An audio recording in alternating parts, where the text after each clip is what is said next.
Wild Thyme Cooking with Allison Davis is brought to you by Corman Kitchen and Bath.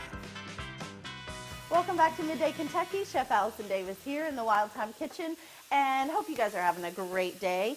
I am making some comfort food today. You know, that time of year, sometimes when it's cold outside, you just want some comfort. But this is a healthier spin on a classic comfort, and we're talking chicken pot pie. So what I have started is just some diced up boneless, skinless chicken breast, and I've just been browning that in the pan. And I added to it kind of my favorites. I always add a little bit of fresh thyme or whole thyme leaves. And then I love the Herbes de Provence seasoning blend. It just has a nice rounded flavor. It's got a little lavender, lemon peel. It's just perfect. Of course, I added some salt and pepper. So now that I've browned the chicken, I'm just going to kind of put that to the side. And then we're just going to cook off some of our vegetables. Classic vegetables, of course, that go into pot pie. You've got your onions, your celery, your carrots.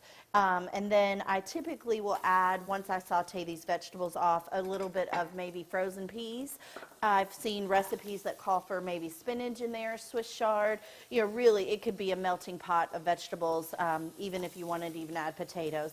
I don't think there's a right or wrong way to do pot pie. I think it's one of those, again, comfort foods that really just taste like home.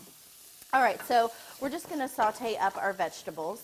And then we'll add our chicken back in, and then I typically will make a sauce, or kind of a gravy, so to speak.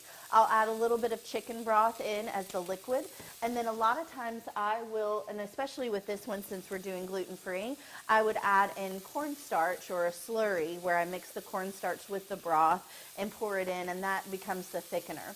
So I'm going to let our vegetables just continue to saute here.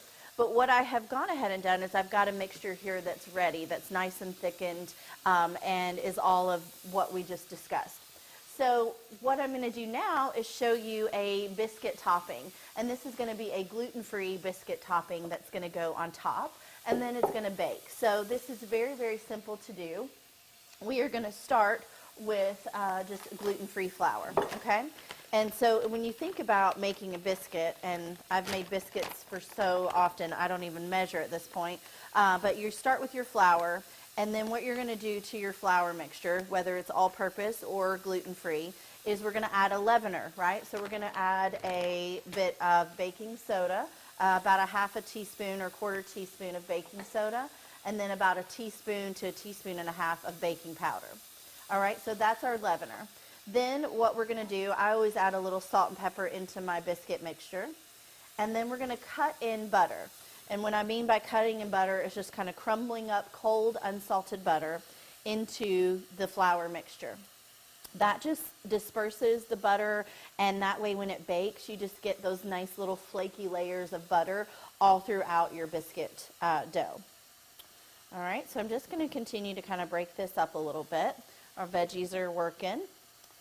When we bake this, we're going to bake it at about 375 to 400, and really all of the filling mixture, everything that's in there is already cooked. Everything's fully cooked. So all we're really focusing on is just getting the biscuit nice and kind of golden brown and cooked through, and then you're ready to serve. All right, so we've got the biscuit, the butter cut in and kind of broken up into pieces.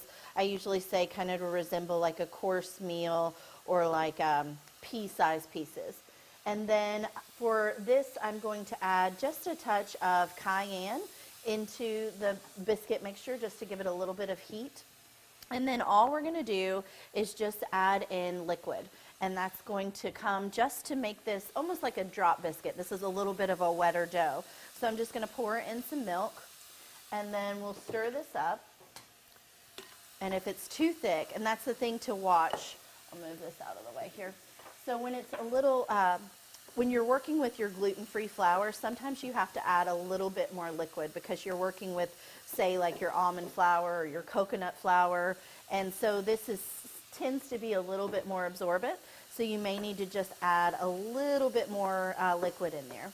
Okay, as you can see, it's starting to get wet. And then this is just going to be a nice drop biscuit that goes on top, and we're going to bake it up till it's nice and golden brown. All right, guys, you know where to find this recipe for a gluten-free, comfort chicken pot pie, go to middaykentucky.com/recipes. I'm Chef Allison Davis. You're watching Midday Kentucky. We'll be right back after this short break.